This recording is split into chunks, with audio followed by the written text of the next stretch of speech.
Jagbani TV देख रहे सारे दर्शकों का स्वागत। मैं हाँ कुलविंदर माही लैके हाजिर हाँ इस वेले दियां हरियाणा दियां खास खबरां। तो सीएम नायब सैनी हुणां दे वल्लों अज हरियाणा दे विच कई थां दौरा किया गया। स्वामी ब्रह्मानंद महाराज जी के 118वें जन्म दिवस मौके पिंड चूहड़ माजरा विखे पहुंचे। इस मौके उन्होंने वल्लों उन्होंने जन्म स्थान नूं लैके कई तरह के ऐलान किए गए। इस तो इलावा पिंड चूहड़ माजरा लई कई तरह के वड्डे ऐलान सीएम नायब सैनी हुणां दे वल्लों किए गए। तो दस दिए कि इस मौके पिंड का नाम बदल के गुरु ब्रह्मानंद महाराज जी के नाम से रखने का ऐलान उन्होंने वल्लों किया गया।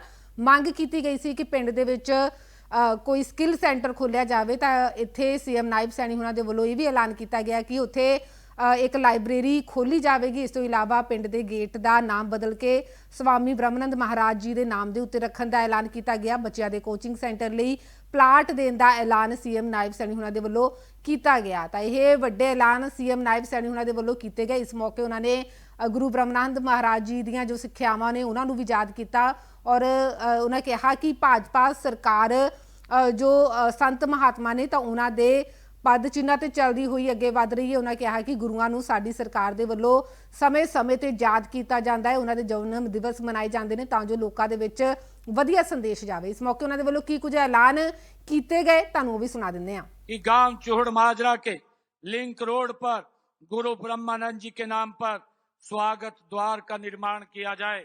इसके लिए मैं 21 लाख रुपया यहां पर दे करके जाता हूं।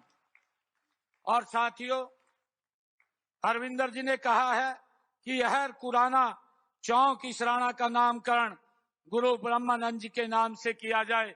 इसको भी मैं करने की घोषणा करता हूं और इसके लिए भी 21 लाख रुपया मैं दे करके जाता हूं।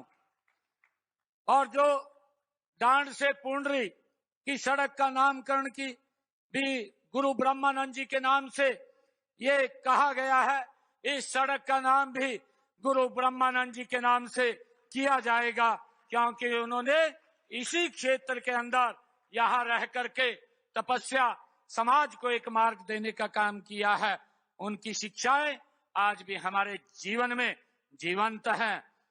साथियों, अरविंदर कल्याण जी ने कहा कि गुरुग्राम में बच्चों की कोचिंग हेतु गुरु ब्रह्मानंद जी के नाम पर संस्था और आवेदन करने उपरांत जो उन्होंने वहां पर एक कोचिंग सेंटर खोलने की बात कही है, वो आप समाज को मैं कहना चाहूंगा कि वहां पर अप्लाई करें। जो भी नियम है उस नियम के अनुसार वहां पर आपको प्लॉट आवंटित किया जाएगा।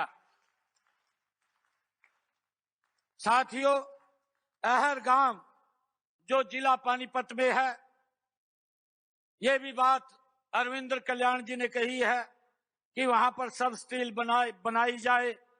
ये प्रस्ताव हमारी एक कमेटी बनी हुई है।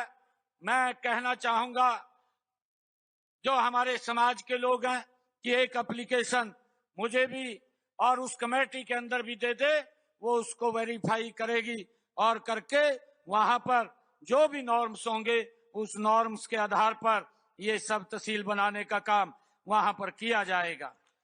साथियों, पंचायत द्वारा चूहड़ माजरा का नाम बदलकर गुरु ब्रह्मानंद माजरा वो करने का प्रस्ताव मेरे पास कल पहुंच गया है। मैं आज इस गांव को बनाने की भी ये घोषणा करता हूं। चूहड़ माजरा गांव का नाम बदल करके ये गुरु ब्रह्मानंद माजरा के नाम से हो जाएगा।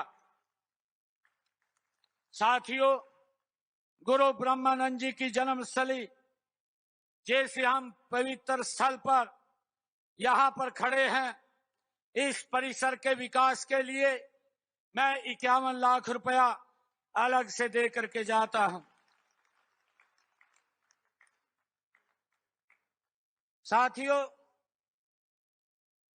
एक हमारे हरविंदर कल्याण जी ने कहा है कि यहां पर एक उनके नाम से कोई स्किल सेंटर बने। मैं आज यहां गुरु ब्रह्मानंद माजरा में आज एक लाइब्रेरी की घोषणा करता हूं। गुरु ब्रह्मानंद के नाम से यहां एक लाइब्रेरी खोली जाएगी।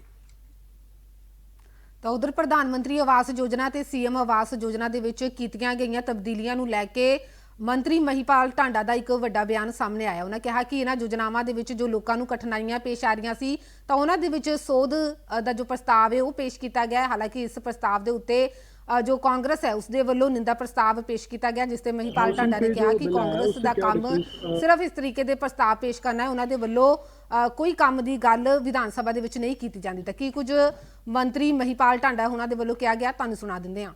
लाभ देने की बात है, जो वास्तव में एकदम उसके हकदार हैं, उसमें थोड़ा सुधार किया गया और कोई बात नहीं। ड्रेनेज वगैरह सर, इसमें ड्रेनेज है या और मुद्दे हैं इनका? ड्रेनेज का क्या, जैसे ड्रेनेज है या कोई और दिक्कतें आती हैं घरों में, नहीं। वो इन स्कीम्स के जो देखिए मेरी बात सुनिए, प्रधानमंत्री जो हमारी आवास योजना है उसके अंतर्गत गरीब को मकान देना, मुख्यमंत्री आवास योजना के अंतर्गत मकान देना, उनमें जो रूल में थोड़े बहुत कहीं कठिनाई आती थी उन कठिनाइयों को दूर करने वाला अमेंडमेंट है।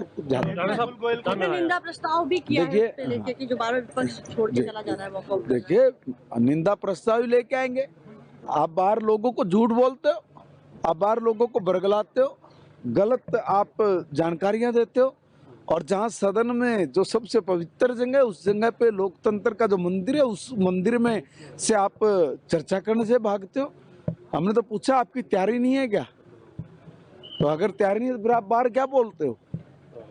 देखिए ये लोग जिम्मेवार लोग नहीं कहे जा सकते। जब ये अविश्वास लेके आते हैं तब भी ये अविश्वास पर बात करते हैं, सारे मुद्दे उसमें उठते हैं, फिर जब उसका जवाब देने की बारी आती तो भाग जाते हैं, वॉकआउट कर जाते हैं। कहाँ टिकेंगे ये लोग? और इसलिए ये जनता में भी नहीं टिक सकते। विपुल गोयल को लेकर विपुल गोयल ने वो किसी को भी कोई अपशब्द नहीं बोला है, किसी ना वो खड़ा होके कोई बात बोल रहा है, तो अपने किसी नीचे किसी साथी से कोई बात कर रहा होगा तो एक अलग विषय है, अदरवाइज उसने कोई खड़ा होकर कोई किसी को अपशब्द नहीं बोला है। फिर भी विपुल गोयल जी ने तुरंत जैसे ही बात मामला उनके संज्ञान में आया कि भी आम बोलचाल में हो सकता है कि कई बार बात निकल भी जाती होगी, तो उसने उसी चीज को मानते हुए खेद भी प्रकट किया है कि अगर कोई मेरे मुख से ऐसा शब्द निकला मैं उसके लिए खेद प्रकट करता हूँ। मैंने किसी व्यक्ति के लिए इस तरह की किसी बात का या अभद्र भाषा का उपयोग नहीं। ਤਾਂ ਉਧਰ ਵਿਧਾਨ ਸਭਾ ਸੈਸ਼ਨ ਖਤਮ ਹੋਣ ਤੋਂ ਬਾਅਦ ਸੀਐਮ ਨਾਇਬ ਸੈਣੀ ਉਹਨਾਂ ਦੇ ਵੱਲੋਂ ਕਾਂਗਰਸ ਨੂੰ ਘੇਰਿਆ ਗਿਆ। ਉਹਨਾਂ ਕਿਹਾ ਕਿ ਕਾਂਗਰਸ ਦੇ ਵੱਲੋਂ ਅਵਿਸ਼ਵਾਸ ਪ੍ਰਸਤਾਵ ਪੇਸ਼ ਕੀਤਾ ਗਿਆ ਸੀ, ਪਰ ਜਦੋਂ ਉਹਦੇ ਤੇ ਚਰਚਾ ਦੀ ਵਾਰੀ ਆਈ ਤਾਂ ਕਾਂਗਰਸ ਵਾਕਆਊਟ ਕਰ ਗਈ। ਤਾਂ ਉਹਨਾਂ ਕਿਹਾ ਕਿ ਕਾਂਗਰਸ ਮੁੱਦਿਆਂ ਉੱਤੇ ਚਰਚਾ ਤੋਂ ਭੱਜਦੀ ਰਹੀ ਹੈ। ਇਸ ਤਰੀਕੇ ਦੇ ਨਾਲ ਕਾਂਗਰਸ ਨੂੰ ਨਹੀਂ ਕਰਨਾ ਚਾਹੀਦਾ। ਵਿਰੋਧੀ ਧਿਰ ਦਾ ਜੋ ਫਰਜ਼ ਹੁੰਦਾ ਉਹ ਉਹਨਾਂ ਨੂੰ ਅਦਾ ਕਰਨਾ ਚਾਹੀਦਾ। ਉਹਨਾਂ ਕਿਹਾ ਕਿ ਜਿਹੜੀ ਭਾਜਪਾ ਸਰਕਾਰ ਹੈ ਉਹ ਸਹੀ ਤਰੀਕੇ ਦੇ ਨਾਲ ਜਿੱਤ ਕੇ ਸੱਤਾ ਦੇ ਵਿੱਚ ਆਈ ਹੈ ਤੇ ਇਸ ਦੇ ਵਿੱਚ ਅਵਿਸ਼ਵਾਸ ਪ੍ਰਸਤਾਵ ਪੇਸ਼ ਕਰਨਾ ਹੀ ਕਾਂਗਰਸ ਦਾ ਇੱਕ ਗਲਤ ਕਦਮ ਸੀ। ਤਾਂ ਕੀ ਕੁਝ ਸੀਐਮ ਨਾਇਬ ਸੈਣੀ ਉਹਨਾਂ ਦੇ ਵੱਲੋਂ ਕਾਂਗਰਸ ਨੂੰ ਘੇਰਦੇ ਹੋਏ ਕਿਹਾ ਗਿਆ, ਤੁਹਾਨੂੰ ਸੁਣਾ ਦਿੰਦੇ ਹਾਂ। प्रस्ताव में ये चर्चा थी, उन्होंने कहा चर्चा करनी चाहिए थी, सुनना चाहिए था जवाब। मैंने पिछले 70 के अंदर भी पूरा डिटेल के अंदर जवाब दिया। मैंने कहा उनको, मैंने पिछले 70 में भी दिया है जवाब, अब भी मैं देने के लिए तैयार हूं। परंतु आरोप लगाना क्या करें, झूठ बोल रहे हैं। ये तो ये सोच रहे हैं कि झूठ बोल करके अपनी राजनीति को हम थोड़ा सा स्ट्रॉन्ग कर लें, परंतु जनता जान रही है। मुख्यमंत्री जी, आपने विधानसभा में कहा कि कांग्रेस ने वंदे मातरम गीत के टुकड़े किए। क्या अब ओरिजिनल जो स्वरूप है वंदे मातरम गीत का वो लागू होगा? जो पंक्तियां काटी गई थी क्या वो जोड़ दी जाएंगी? देखिए, हमने वंदे मातरम के 150 वर्ष पूरे होने पर ये हमारे लिए गर्व की बात है। जिन लाइनों से, जिन शब्दों से व्यक्ति के रोंगटे खड़े हो जाते हैं, जिन्होंने अंग्रेजों के प्रति उन शब्दों को सुन करके उनके अत्याचारों के प्रति अड़ जाते थे, जो फंदे को, फांसी के फंदे को चूम लेते थे हंसते हंसते। 150 वर्ष पूरे हो रहे हैं, इसके 50 वर्ष भी हुए थे, इसके 100 वर्ष भी हुए थे। ये चिंता का विषय है कि 50 वर्ष 100 वर्ष क्यों नहीं मनाए गए। ये हमारे लिए गर्व की बात है कि हमने उसके ऊपर मनाने का, साल भर उसके ऊपर कार्यक्रम भी अलग अलग समय के अंदर चल रहे हैं। चर्चा करने का इस महान सदन के अंदर अवसर मिला है। ਤਾਂ ਉਧਰ ਇੰਡੀਅਨ ਨੈਸ਼ਨਲ ਲੋਕ ਦਲ ਦੇ ਜੋ ਨੇਤਾ ਨੇ ਉਹਨਾਂ ਦੇ ਵੱਲੋਂ ਵੀ ਕਾਂਗਰਸ ਨੂੰ ਘੇਰਿਆ ਗਿਆ। ਉਹਨਾਂ ਕਿਹਾ ਕਿ ਕਾਂਗਰਸ ਦੇ ਵੱਲੋਂ ਇੱਕ ਵੀ ਮੁੱਦਾ ਵਿਧਾਨ ਸਭਾ ਦੇ ਵਿੱਚ ਨਹੀਂ ਚੁੱਕਿਆ ਗਿਆ। ਉਹਨਾਂ ਦੇ ਕੋਲ ਮੌਕਾ ਸੀ ਸਰਕਾਰ ਨੂੰ ਲਪੇਟਣ ਦਾ, ਪਰ ਉਹਨਾਂ ਦੇ ਵੱਲੋਂ ਕੋਈ ਮੁੱਦਾ ਉਹਨਾਂ ਦੇ ਵੱਲੋਂ ਨਹੀਂ ਚੁੱਕਿਆ ਗਿਆ। ਉਹਨਾਂ ਕਿਹਾ ਕਿ ਨਸ਼ੇ ਦੇ ਮੁੱਦੇ ਦੇ ਉੱਤੇ ਚਰਚਾ ਕਰਨੀ ਬਣਦੀ ਸੀ। ਮੇਰੇ ਵੱਲੋਂ ਨਸ਼ੇ ਦਾ ਮੁੱਦਾ ਵਿਧਾਨ ਸਭਾ ਦੇ ਵਿੱਚ ਚੁੱਕਿਆ ਗਿਆ, ਪਰ ਕਾਂਗਰਸ ਦੇ ਵੱਲੋਂ ਇਸ ਤਰੀਕੇ ਦੇ ਨਾਲ ਕੋਈ ਮੁੱਦਾ ਨਹੀਂ ਚੁੱਕਿਆ ਗਿਆ। ਕੋਈ ਸਵਾਲ ਉਹਨਾਂ ਦੇ ਵੱਲੋਂ ਵਿਧਾਨ ਸਭਾ ਦੇ ਵਿੱਚ ਨਹੀਂ ਪੁੱਛਿਆ ਗਿਆ। ਬਾਹਰ ਆ ਕੇ ਉਹਨਾਂ ਦੇ ਵੱਲੋਂ ਹੰਗਾਮਾ ਕੀਤਾ ਜਾਂਦਾ ਹੈ। ਤਾਂ ਕਿ ਕੁਝ ਲੋਕ ਦਲ ਨੇਤਾ ਦੇ ਜੋ ਲੀਡਰ ਨੇ ਉਹਨਾਂ ਦੇ ਵੱਲੋਂ ਕਿਹਾ ਗਿਆ, ਤੁਹਾਨੂੰ ਸੁਣਾ ਦਿੰਦੇ ਹਾਂ। पूरे इस 3 दिन के सेशन में मैं अकेला विधायक था, और वो भी मैंने अपने हल्के की नहीं करी, मैंने पूरे एरिया को देखते ध्यान में रखते हुए करा। मैं अकेला विधायक था जिसने नशे के ऊपर चर्चा करी। तो अब आप मेरे को बताइए, फिर कांग्रेस का क्या हक बनता है कि वो रोए इस बात को लेके चर्चा नहीं हो? जब आपको मौका था तब तो आप करते नहीं, तब तो आप हाउस में नहीं आते। और जब अब आपको लग रहा है कि भाई आपके पास कोई सवाल नहीं है पूछने के लिए, तो आप मुद्दे बदल रहे हैं। ये तो जी एक कहावत है जी, नाच ना जाने आंगन टेढ़ा। जो मुद्दा है ये वोट चोरी वाला भी मुद्दा कौन लेके आया था? मैं थोड़ी लेके आया था। दिन रात कौन डिंडोरा पीटता था इसका? राहुल गांधी पीटता था, कांग्रेस पीटती थी। इलेक्शन के बाद कोर्ट में कौन गया? मैं तो नहीं गया, कांग्रेस गई थी। प्रेस कॉन्फ्रेंस किसने करी थी? मैंने थोड़ी करी थी, हुड्डा साहब ने करी थी। पूरे इलेक्टोरल प्रोसेस को क्वेश्चन करा था। आज सरकार कटघरे में खड़ी थी।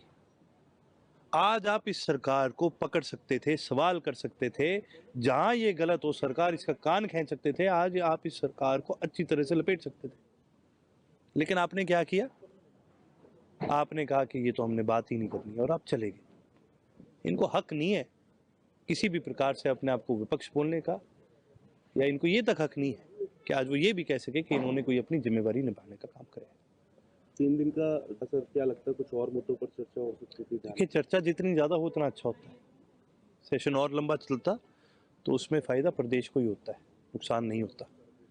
जितनी ज़्यादा चर्चा होगी उतने ही ज़्यादा उसके सोल्यूशन भी निकलते हैं। एक प्रिविलेज मोशन भी लाया कैसे आप? देखिए जी, जिस प्रकार से उन्होंने आरोप लगाए, चौधरी अभय सिंह जी के ऊपर भी उसने आरोप लगाने का काम करा, और कार्तिकेय शर्मा जी हैं, MP हैं, उनके ऊपर भी आरोप लगाने का काम करा। जब यही बात है, कांग्रेस की देखो एक मंशा है, जब उनके पास कुछ नहीं होता ना बोलने के लिए, तो हम पे आरोप लगाएंगे और पे करेंगे, ये सरकार से सवाल नहीं कर सकते। लेकिन इसका इनको जवाब देना पड़ेगा। एक अफसर थे अभी हरियाणा के, वो भी बड़ा बोलते थे, लिखित में देना पड़ी, माफी की नहीं देनी पड़ी।